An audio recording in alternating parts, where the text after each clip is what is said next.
Happy Sabbath, everyone. Are you guys alive? Happy Sabbath? There we go. Well, today I'll be talking about a story, and it's called With Long Life. The night wind mowed softly through the deep forest surrounding the small white house. Suddenly, a sound different from the muted night sounds awakened Miss Paulson. Her body tensed as she half sat up to listen. Looking down, she saw that little Anne slept soundly in the truddled bed beside her. Perhaps the cow's gone out, she wondered, or maybe the door's latch is loose. I wish Carl didn't have to work away from home, she thought, getting up to investigate the noise. Not bothering to light a lamp, she paddled her way through the dark house, pausing momentarily to check the sleeping forms of Carl Jr. and Sarah in the next room. Opening the front door, she pulled her robe closer against the night chill and then went down the 3 steps into the yard. A full moon's cloud-filtered rays filled the small clearing, and outlining the small shed and water pump with a strange shimmering light. Mrs. Paulson listened in the darkness. No sound. The cow was sleeping peacefully in her shed, and the chickens were quiet in their coop. Only the wind sighed through the trees, causing the wildflowers to nod gently in the moonlight, a lonely sound. The wind, Mrs. Paulson thought, especially now with Carl having just left for a few weeks away from home. But a woodcutter couldn't make a living unless he can sell his wood. She knew, so her husband had gone to sell wood to a cabinet shop in the city 50 miles away. She stood a moment longer, enjoying the moonlight beauty, then deciding that she probably heard some small night animal or nothing at all. She turned back to go back inside of her bed. She paused a moment in front of the doorway. Her bare foot rested for only an instant on something both solid yet soft before she jerked it back. But that instant was enough for her to feel a sharp stab on her ankle. She saw the long body of a snake indulging through the grass into the protective darkness of the woods. Terror-filled Miss Paulson hurried into the house. With trembling fingers, she lit the lamp and then lifted her long robe to examine the double pinprick on her ankle. Already the skin around it felt tender. Sinking into a chair, she sat quietly, waiting for her mind to grasp the reality that she knew could not accept. Tomorrow at this time, she would probably be dead because the snake was poisonous. It could have been less than 24 hours since Carl left, she thought numbly. She couldn't even have to close her eyes to see him riding away on the trail through the woods, his red shirt flashing of colors after he'd been swallowed up by the thickest trees. You're the man of the family while I'm gone, Father told his namesake. And Carl Jr. just turned 13 and had nodded solemnly and said, "Yes, sir, I'll take care of these 3 ladies." Holding baby Anna, she chortled with delight. Father had kissed 10-year-old Sarah goodbye, tousling her red hair, then untangling Anna's fingers from his beard. Father had given her to Mother. Mother kissed again and left. "See you in a week," he called. The pain in her ankle brought Mother back to the present. What will I do with the children?" she thought wildly. "We have no neighbors. No one comes by. There's not even another horse for Carl to ride to find help. Help me, Lord," she prayed wildly. We have no neighbors. No one comes by. There's not even another horse for Carl to ride to help me. "Help me, Lord," she prayed again. "If you will see fit for me to die, show me how to keep my children safe and well until their father comes home." She squeezed her eyes shut, and tears fell down her cheeks. "But I don't want to die, dear Father," she added. "If there's a way, don't let me die." Then she stood up, took the lamp, and walked slowly into the kitchen, knowing what she should do. First the fire, she worked with the banked coals in the oven until they were blazed merrily. Moving quietly, she wouldn't awaken the children. She filled 2 pots with water. She dried pinto beans into one pot and dried lima beans into the other, and set both on the stove to cook. Then she set the spongy dough for a double recipe of bread. As she sat at the table to rest a minute, her fingers caressed the flour sackcloth. She'd been proud when she finished the tablecloth, first bleaching it into the sunlight, then it dyed with the juice of the wild berries. Her fingers touched the burning pain in her lower leg. I'm helpless, she thought, angry with herself. I don't even know what to do to counteract the snake's poison. Granny would have known what to do, or my mother, or Aunt Freda. All I can do here is sit and wait.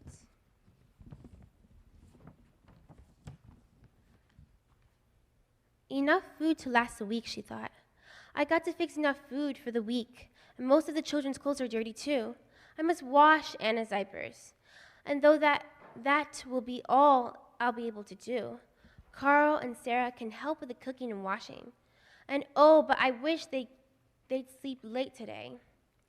How I dread trying to explain to them. They'd be so frightened. So she got up to stir the beans and add the onions to the pintos and knead the bread. By the time the sunlight was awakened, the children, the first loaves of baking bread filled the little house with a golden odor. Hi, Mom. What are you baking so early for? Carl asked, rubbing his eyes as he entered the kitchen. We've having company or something? Sarah asked, coming behind her brother. Mother couldn't manage to smile, thinking it was good that her robe hid her swelling leg. I couldn't sleep, I couldn't sleep, so I thought I would catch up on the baking. The baby awoke and began to cry. Sarah, honey, please bring Anna here so I can feed her, Mother said. The baby finished nursing just as Carl came to the kitchen, carrying a pail of milk. He drained it through 2 white cloths and then went to the pantry for the big pot in which to boil it. Mom, I can't find the milk pot, he called. Mother in the bedroom dressing Anna called back. I guess I'm cooking beans in it. Just a minute, I'll see what I can find. Slowly, painfully, she walked the few steps to the kitchen. Let's use 2 smaller pots, she said. She checked the bread before taking it from the oven and spreading the crust with fresh butter. She laid a clean cloth over the loaves to cool. I'm going to get dressed, she told her son, and then we'll have breakfast. She dressed hurriedly but carefully, choosing a blue spring print that she usually saved for trips to town. The extra full ruffle skirt will hide my leg, she thought as she coiled her long hair and pinned it up. She paused for a peek in the old battered mirror and straightened her turned-up collar. How about an old-fashioned breakfast, she called Carl and Sarah after returning to the kitchen. You mean no biscuits or pancakes? When I was a very little girl, and Mama was in a hurry, this was the breakfast we always had. Mama said she liked it best of all. Mother told her, Sarah, go down to the cellar and bring up a jar of peaches.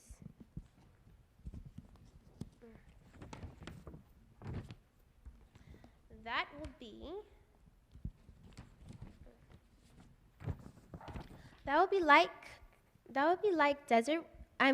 like dessert without our bread and milk. Carl set the table while his mother broke thick hunks of almost stale whole wheat bread into the glasses and poured cold creamy milk over them. Sarah came up with the peaches and stopped to impulsively hug Mother. I really like your old-fashioned breakfast, she said. I can pretend I'm like a pioneer like Grandma was. Before sitting down, Mother got the little paddled stool to prop her leg as she ate. She tried to do it when the children were busy. But Carl saw her adjusting her foot to a comfortable position and asked if she'd hurt her leg. Shrugging off his question without answering, she bowed her head to thank God for the food. Carl's question vanished in Sarah's chatter about how many eggs she might find this morning and Hannah's happy squeal. Carl brought the baby to the table for Mother to hold while they ate. Would you please clear the table, Sarah? Mother asked, and Carl, bring me the Bible. Mother lingered over worship as she dared, with the pain in her leg increasing and knowing that she had a week's work to do in the next few hours. Closing the Bible, she looked at her children, swallowed hard, and chose her words carefully. I've I've been bitten by a snake, she said, trying to keep her voice even. She talked on, trying to ease the fright in the faces before her. On my ankle, my legs are swelling already, and unless a miracle happens, pretty soon I must die and go to sleep. No, Mama, no! Cried Sarah, the freckles on her white face standing out on her like brown buttons. She ran to her mother and buried her face in her hair.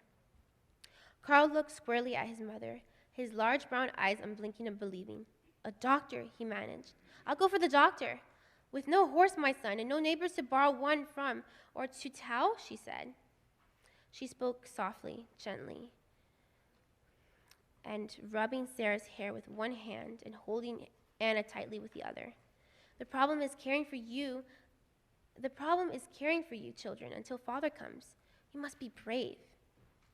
You must help me prepare enough food to last all the week, and Anna must have clean diapers. You too, my little man and woman, must take care of each other and of Anna until Father comes home. She swallowed hard to keep from choking on the words. Don't be afraid for me. Jesus will awaken me when this time comes, but I know that you can care for each other and for Anna. Carl returned her look, strong and brave, while large tears poured down his cheeks. We'll be all right, Mama, he said. I promise, Dad, I can take care of you and Sarah and Anna, and I can do everything I can. Mother reached across the table to put her hand over his clenched fist. Let's pray before we begin our day. Carl brought water, and he and Sarah washed Anna's diapers and a few of their clothes while Mother finished the second batch of bread. Sarah brought potatoes from the cellar, which Mother boiled, and she hard-boiled the eggs that Sarah gathered and managed to churn for some butter. Still, she was worried that the children wouldn't have enough food. By noon, Mother couldn't stand up any longer. She sat on the couch, and her bright blue ruffled skirt hiding her leg, swollen to twice its size. Sarah brought some paper and a pen, and she wrote directions for the children: how to cook dandelion greens, how to chop the boiled potatoes with the onions and fry them in the skillet, how to cream the potatoes, directions for making soup from the scraps, a letter to her husband. Under her mother's instructions, Sarah mixed up a formula for Anna to drink and to try to feed the baby. Sarah cried as Anna resisted her efforts, but Mother assured her that she'd learn quickly. If all else fails, Mother said, blinking back from her own tears, dip the twisted edge of a clean cloth in the milk and let Anna suck on that. You might crumble up some bread and add some milk and feed her with the spoon. She motioned to the Bible that still lay on the kitchen table. Read to each other, will you? She said, and don't forget to have worship every morning and night. The Psalms are nice for children to read, and of course the 4 Gospels. They'll keep you company while you're waiting for Father. Mother had Carl take Anna's little bed into their room, and Sarah followed with the baby, clothes, and blankets. After I'm asleep, keep my door closed, Mother told them. That way you won't have so much house to keep warm on cool nights. And be sure to keep the booties on Anna so she won't catch cold or get colic. Mother rocked Anna to sleep while the other children hurried around, following her directions for storing the food she had prepared. Carl put the baby in her bed, then returned to the kitchen where Mother sat writing again, her leg propped up to a chair. Don't you want to lie down? Yes. Not yet, not yet. The kitchen is so cheery, and I like to be where I must see and hear you two. And don't worry about me. I'll lie down when I must.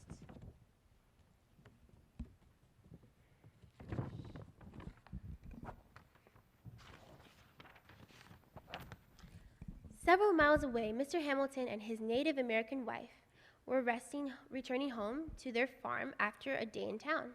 They've gotten up before the sun dawned on a day's work before breakfast, and then hurried into town for their monthly shopping. Going home, their wagon loaded with purchases, Mr. Hamilton loosely held the reins and let the horse take them home at its own leisurely trot. The mid-afternoon sun warmed them, even through the shadows cast by the trees on both sides of the road. Violets clustered among the heart-shaped leaves nestled against the roots of the trees. Catherine Paulson's favorite, she said. Mr. Hamilton commented, You know, she just lives a couple miles down the road, and we're coming to.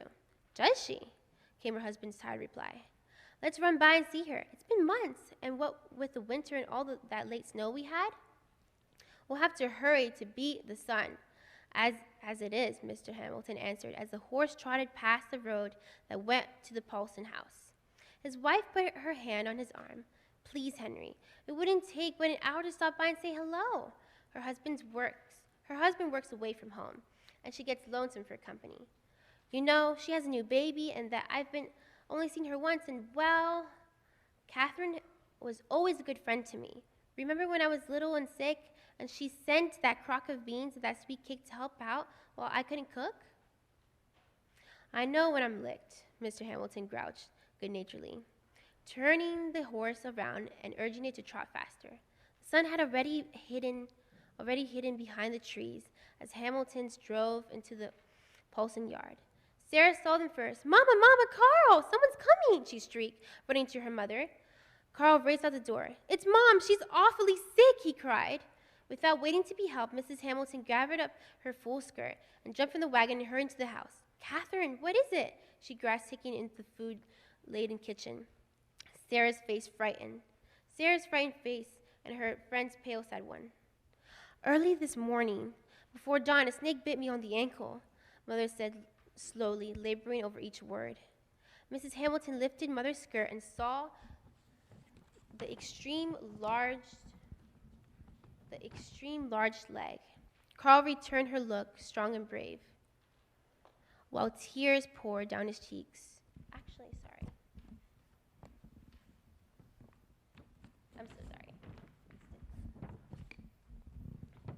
As her leg looked very, very big, stretched and discolored with poison. Henry, she called out, children, help me! Come out to the woods! Under her direction, they began searching for a vine that grew wild among the trees. And while they gathered an armload, she and her husband went back to the house, while Sarah and Carl stayed to gather more. Mrs. Hamilton helped her friend into bed until Mr. Hamilton put a pot of water on the stove to heat.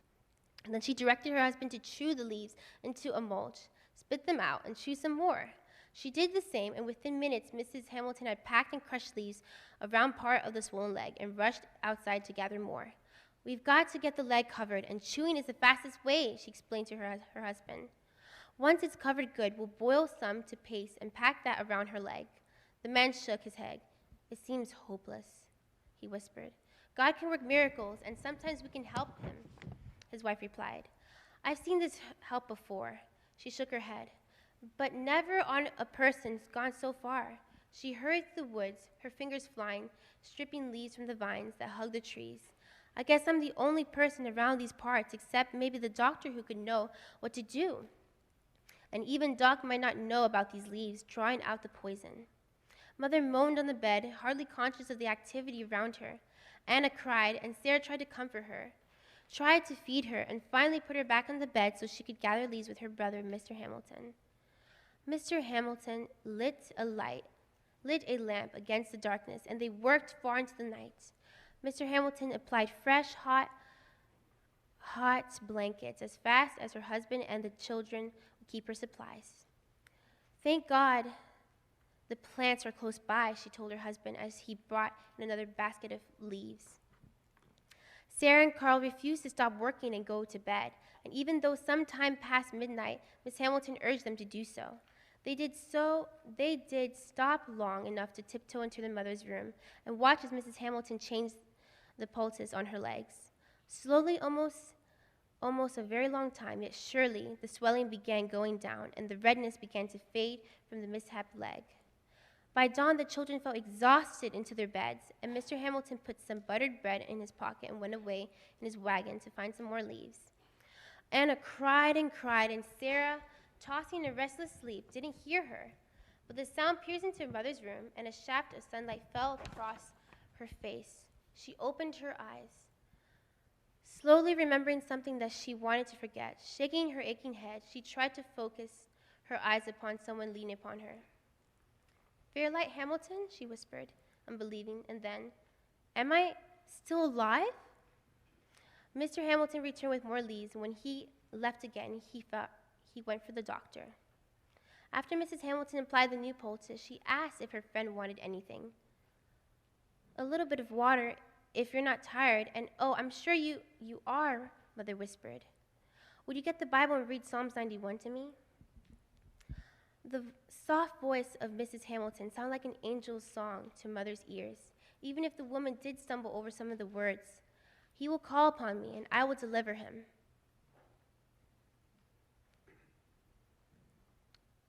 He will call upon me, and I will answer him, Mrs. Hamilton read. I will be with him in trouble. I will deliver him and honor him. She paused to smile at her friend before reading the final verse. With long life, I will satisfy him and show him my salvation. So, kids, Jesus wants all of us to live with him throughout eternity. And however, Satan has spiked a deathly poison in all of us. But Jesus has a remedy, just like Mrs. Hamilton had the remedy. If we let him heal us, we can all go back to heaven. I want to go to heaven. When you listen to today's sermon, I hope you will all want to go to heaven also. You may return to your seats.